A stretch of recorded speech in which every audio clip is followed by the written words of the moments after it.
Hi student, कैसे हैं आप। My name is Vidyasagar Shrivastava. देखो स्टूडेंट, इस समय हम लोग पढ़ रहे हैं कैपेसिटेंस एंड डाइलेक्ट्रिक्स, और उसमें हम लोग पढ़ रहे थे सीरीज और पैरेलल।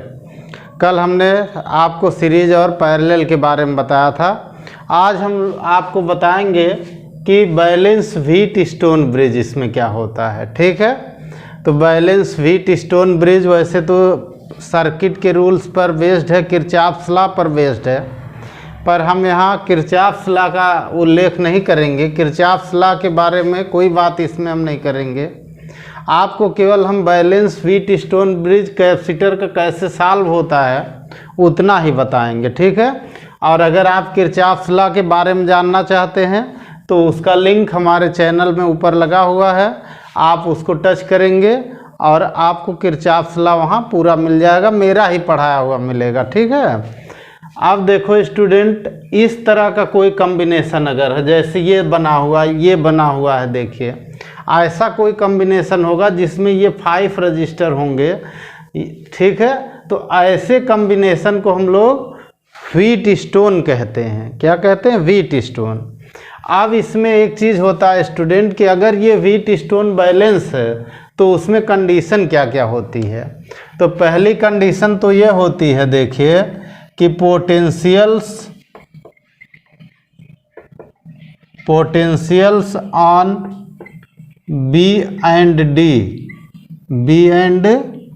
D are same. ठीक है, बी और डी पर क्या सेम है? पोटेंशियल सेम है। बी पर यहाँ और डी पर यहाँ, या बी पर यहाँ और डी पर यहाँ, पोटेंशियल सेम है। ठीक है, देखिए दोनों एक ही चीज़ है। कभी कभी क्वेश्चन ऐसे आ जाता है, कभी कभी ऐसे आ जाता है। इसमें देखो, यहाँ देखो ए से कनेक्ट है बी पर, यहाँ देखो बीच में C1 है, तो यहाँ देखो ए से बी में C1 है। यहाँ देखो बी से सी में कनेक्ट है C2, तो यहाँ देखो बी से सी में कनेक्ट है C2। वैसे यहाँ देखो ए से डी में कनेक्ट है C3, ए से डी में कनेक्ट है C3। वैसे ही डी और सी के बीच कनेक्ट है C4, डी और सी के बीच कनेक्ट है C4, और यहाँ बी और डी के बीच में C5 है, बी और डी के बीच में C5 है। ठीक है, तो यानी बी और डी पर पोटेंशियल क्या होंगे? सेम होंगे। यानी और अगर दोनों पोटेंशियल सेम हो जाएगा तो आप तो जानते हैं कि यहाँ पे कोई भी इनके बीच कोई चार्ज फ्लो नहीं होगा। तो जब चार्ज फ्लो नहीं होगा तो ये जो C5 होगा उसकी काउंटिंग में कोई वैल्यू नहीं होगी। ठीक है,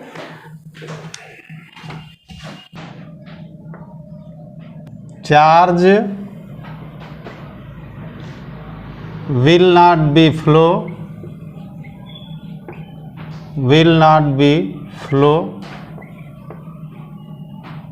between B and D। ठीक है, B और D में कोई चार्ज फ्लो नहीं होगा। जब चार्ज फ्लो नहीं होगा तो ये कैलकुलेशन में नहीं आएगा। and therefore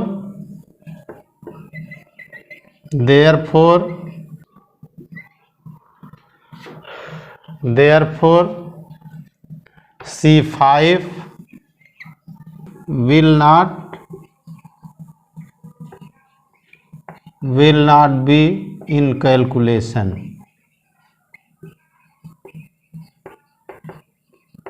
ठीक है, C5 कैलकुलेशन में नहीं होगा। ठीक है ना। अब अगर C5 कैलकुलेशन में नहीं होगा तो हम ये मान सकते हैं स्टूडेंट कि जो B और D है ये अलग हो गए। अगर हम यहाँ से इसको ऐसे कट कर दें, दोनों कट गया, तो अब यहाँ देखो स्टूडेंट, ये दोनों क्या हो गए? सीरीज हो गए। देखिए यहाँ से ऐसे आएगा चार्ज, ऐसे फ्लो होगा। अगर यहाँ देखो ऐसे B और D यहाँ से कट गया है, तो अब यहाँ देखो ऐसे चार्ज फ्लो होगा, ऐसे इस तरह होगा। तो यानी C1 एंड C2, ठीक है, क्या होगा? C1 and C2। ठीक है,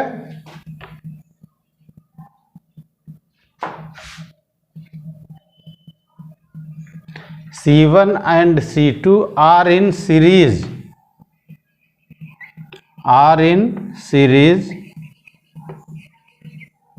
and C3 and C4, अब ये कट गया तो ये C3 and C4 इधर वाले, and C3 and C4 are in series।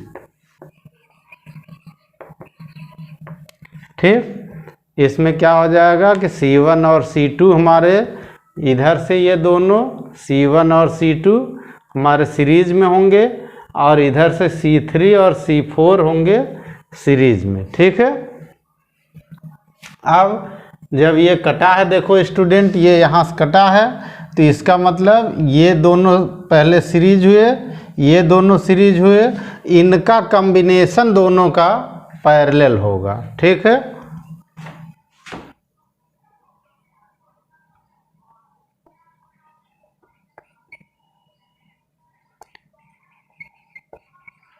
combinations of C1 and C2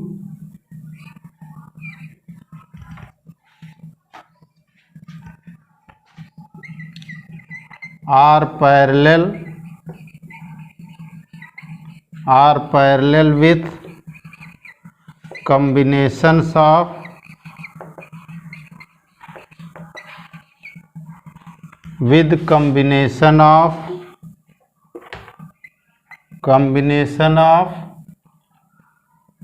C3 and C4। ठीक है, तो जो C1 और C2 का कॉम्बिनेशन है वो C3 और C4 के कॉम्बिनेशन के पैरेलल होगा। ठीक, समांतर होगा। अब यहाँ एक चीज़ और देखने वाली स्टूडेंट, इसकी पहचान कैसे करेंगे। अब हम यहाँ की इसको 5 को में लेना है कि नहीं लेना है, उसकी हम लोग पहचान कैसे करेंगे कि यहाँ पोटेंशियल सेम है। तो इनकी आइडेंटिफाई करने का जो हम लोग फार्मूला लेते हैं स्टूडेंट, इनका जो रिलेशन होता है वो आता है C1/C2 = C3/C4। अगर ये फॉलो होगा तभी ये बैलेंस होगा, यानी C1/C2 = C3/C4। और इसको ऐसे भी लिख सकते हैं, और C1/C3 = C2/C4।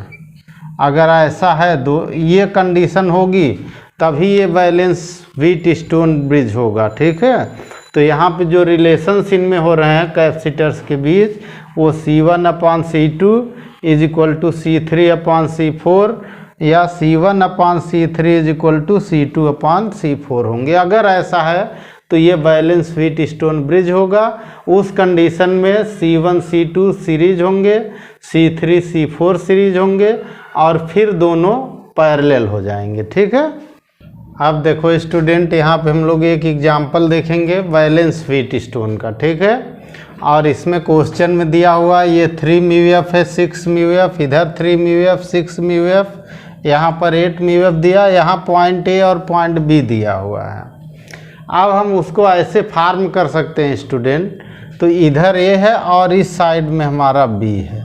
ठीक, यहाँ देखो, अब इनके हम कुछ नाम अपनी ओर से दे देते हैं स्टूडेंट। ठीक, इसका नाम P रख देते हैं, इसका Q रख देते हैं, अपनी ओर से नाम रख देते हैं।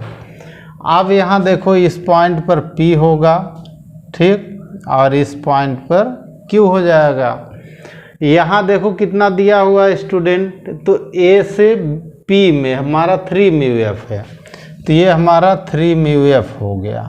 ठीक, इधर हो गया 6 μF, इधर भी हो गया 3 μF, इधर हो गया 6 μF। आप चाहें तो ऐसे ही बनाकर आप लगाएंगे, और बीच में ये हो गया हमारा 8 μF। अब यहाँ आप ध्यान से देखिएगा स्टूडेंट, वो आपको क्या करना है इसमें कि देखना है पहले कि आइडेंटिफाई करना है कि बैलेंस व्हीटस्टोन है कि नहीं। तो बैलेंस है कि नहीं, तो इनके नाम रखो। इसको हम लेते हैं C1 इसको लेते हैं C2, ठीक, इसको लेते हैं C3 और इसको लेते हैं C4, ठीक। ये चारों नाम हमने ले लिए और बीच वाला ये हमारा है C5, ठीक। पांचों हो गए कैपेसिटर। अभी पीछे की तरह हमने बताया, इधर देखो, ठीक।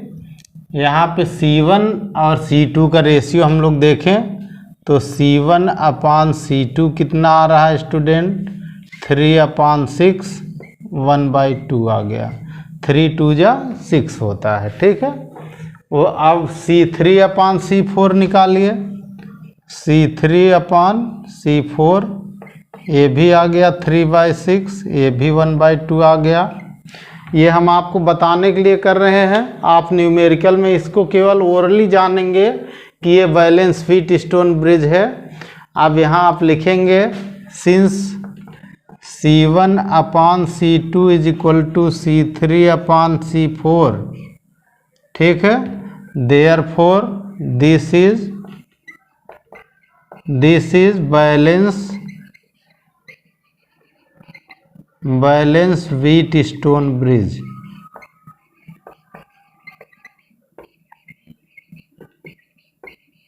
ओके स्टूडेंट, ये क्या है? बैलेंस व्हीटस्टोन ब्रिज है। और बैलेंस व्हीटस्टोन ब्रिज में तो C1 और C2 तो अभी हमने आपको बताया क्या होंगे, सीरीज होंगे। तो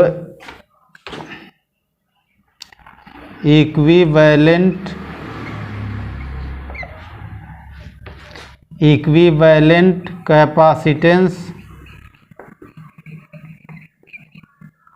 ऑफ C1 एंड C2, ठीक। अब इन दोनों का इक्विवेलेंट कैपेसिटेंस कितना होगा student?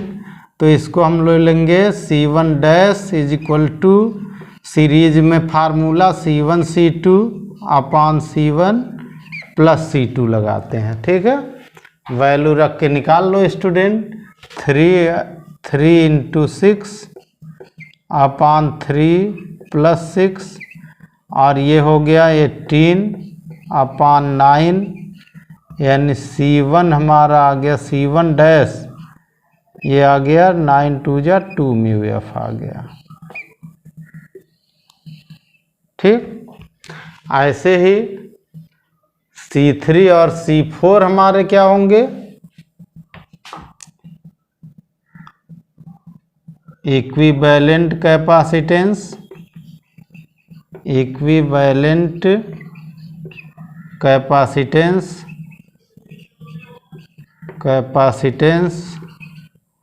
Of C3 and C4। तो ये भी दोनों तो सेम ही है, देखो C3 3 है और C4 6 है, इसमें भी 3 और 6 है, तो यही आ जाएगा, ठीक है।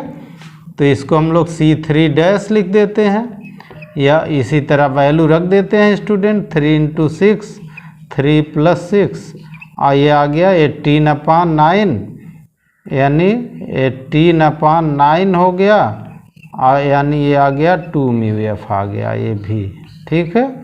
C3 डैश हमारा क्या आ गया? 2 μF आ गया। अब C1 dash C3 dash are in parallel. C1 dash and C3 dash.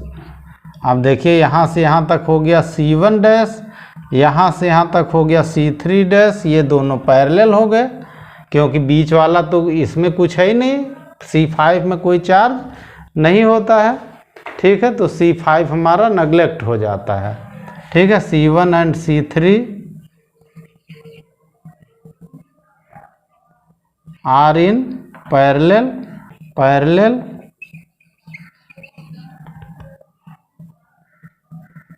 therefore equivalent capacitance between A and B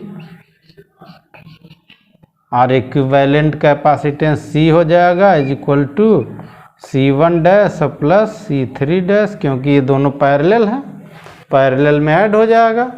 इनकी वैल्यू रख दो स्टूडेंट, इसकी वैल्यू कितनी है, देखो इधर आपने निकाली है 2, ये भी 2 हो गया, यानी C is equal to 4 mu F आ गया। ओके स्टूडेंट, ये आंसर हो गया। C5 की बात इसमें नहीं होती है स्टूडेंट, क्योंकि P और Q पर पोटेंशियल सेम होता है, तो इसको छोड़ देते हैं। C5 वाले की कोई वैल्यू इसमें हम लोग नहीं लेते हैं, ठीक है। अब देखो स्टूडेंट, हम लोग देखेंगे अनबैलेंस व्हीट स्टोन ब्रिज। अभी पीछे हमने बैलेंस व्हीट स्टोन बताया, अब अनबैलेंस व्हीट स्टोन देखेंगे।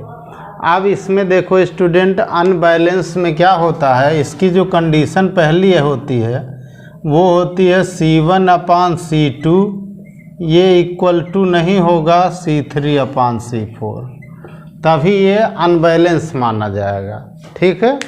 अनबैलेंस होने का मतलब कि C1 और C2 का रेशियो C3 और C4 के रेशियो के इक्वल नहीं होगा, ठीक। दूसरी कंडीशन इसमें होगी स्टूडेंट, जब ऐसा हो जाएगा तो P और Q पर पोटेंशियल सेम नहीं होंगे, ठीक है। Potentials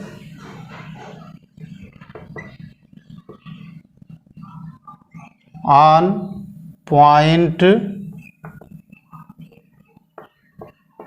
P and Q are not same. P और Q पर पोटेंशियल सेम नहीं होंगे। जब ये पोटेंशियल सेम नहीं होंगे तब इनका हम लोग निकालने के लिए किरचॉफ्स लॉ अप्लाई करते हैं, ठीक है।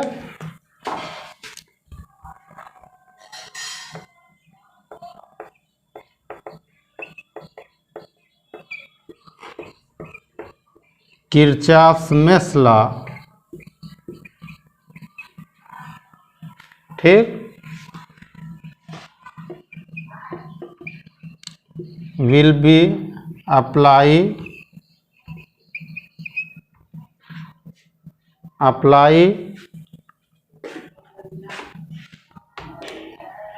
फॉर कैलकुलेशन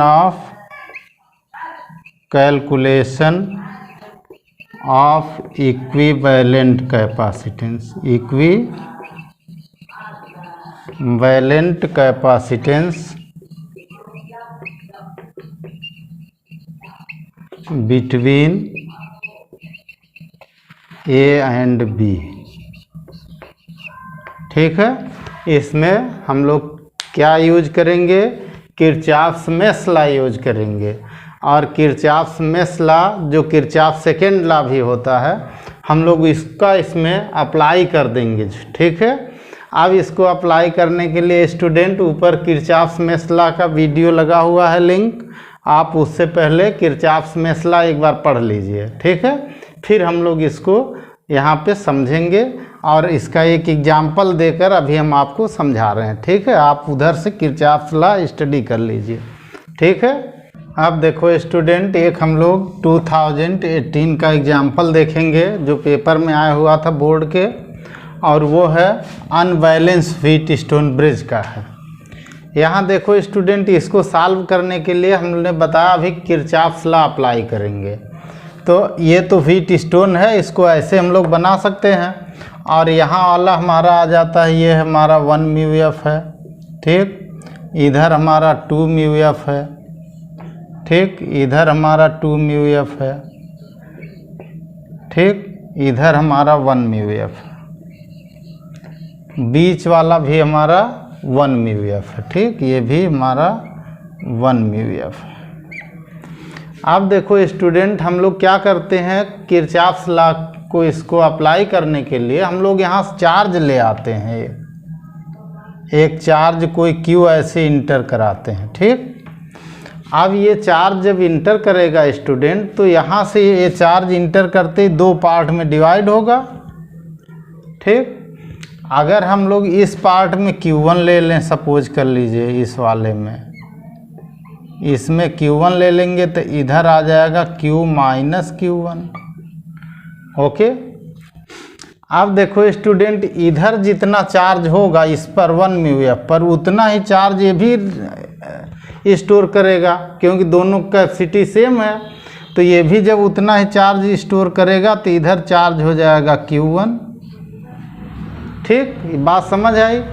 इधर कितना है, Q माइनस Q1 है, ये भी 2 म्यू एफ है, ये भी 2 म्यू एफ है।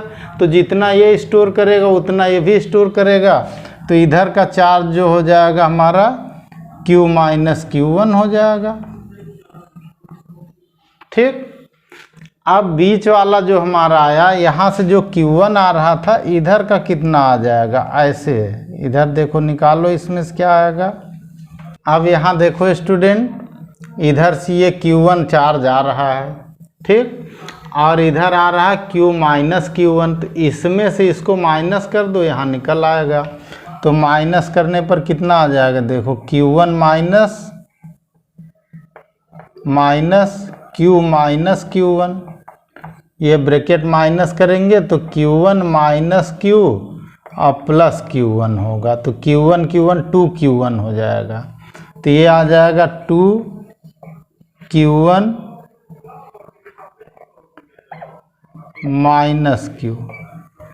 ठीक, इतना चार्ज इसमें आ जाएगा, 2Q1 माइनस Q। ठीक, अब इसका नाम हम लोग अपने से रख सकते हैं, इसका नाम P रख देते हैं, इसका Q, तो ये भी P हो गया, ये भी Q हो गया। ठीक, इसी एक मेश में निकाल लेते हैं हम लोग। ठीक, इन mesh APQA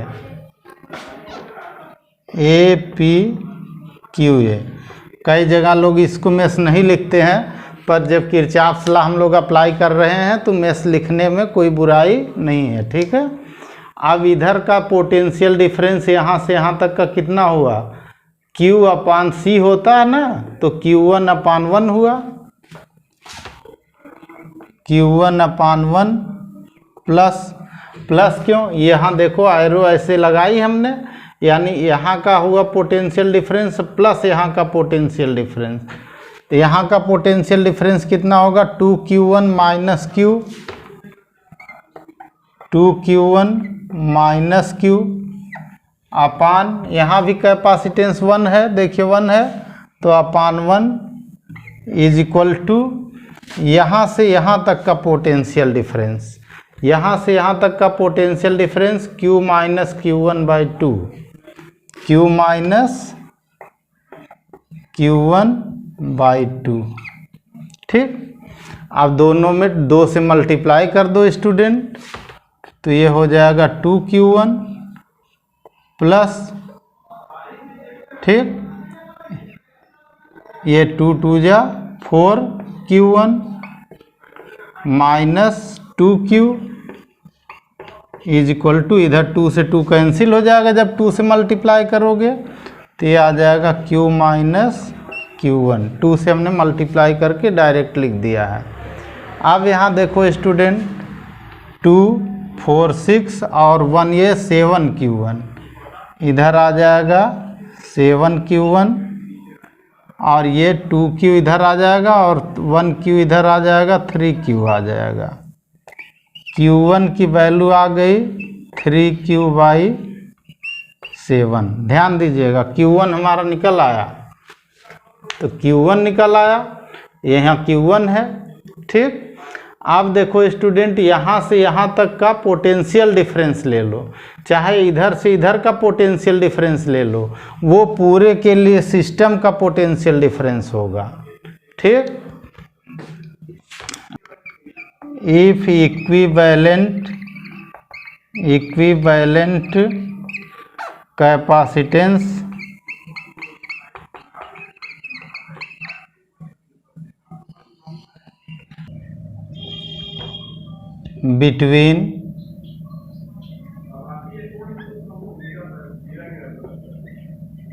between A and B is C dash, then ध्यान से देखिएगा स्टूडेंट, यहाँ से यहाँ तक के अंदर जो हमने चार्ज इंटर किया वो Q हुआ, तो वही चार्ज यहाँ से यहाँ तक फ्लो हो रहा है, तो यहाँ का जो इक्विवेलेंस कैपेसिटेंस आएगा उसके लिए पोटेंशियल डिफरेंस क्या होगा, Q अपान C डैश होगा, Q upon C dash is equal to, ठीक। आप यहाँ से लेकर यहाँ तक का चाहे पोटेंशियल डिफरेंस निकाल लीजिए, चाहे यहाँ से लेकर यहाँ तक पोटेंशियल डिफरेंस निकाल लीजिए, चाहे नीचे का चाहे ऊपर का। तो एक तरफ का हम निकालते हैं, ऊपर वाला देखते हैं। Q1 दिया है हमारा, Q1, ठीक, और Q1 अपान 1, Q1 अपान 1, और इधर का है Q माइनस Q1/2, तो प्लस कर दो Q माइनस Q1/2, ठीक।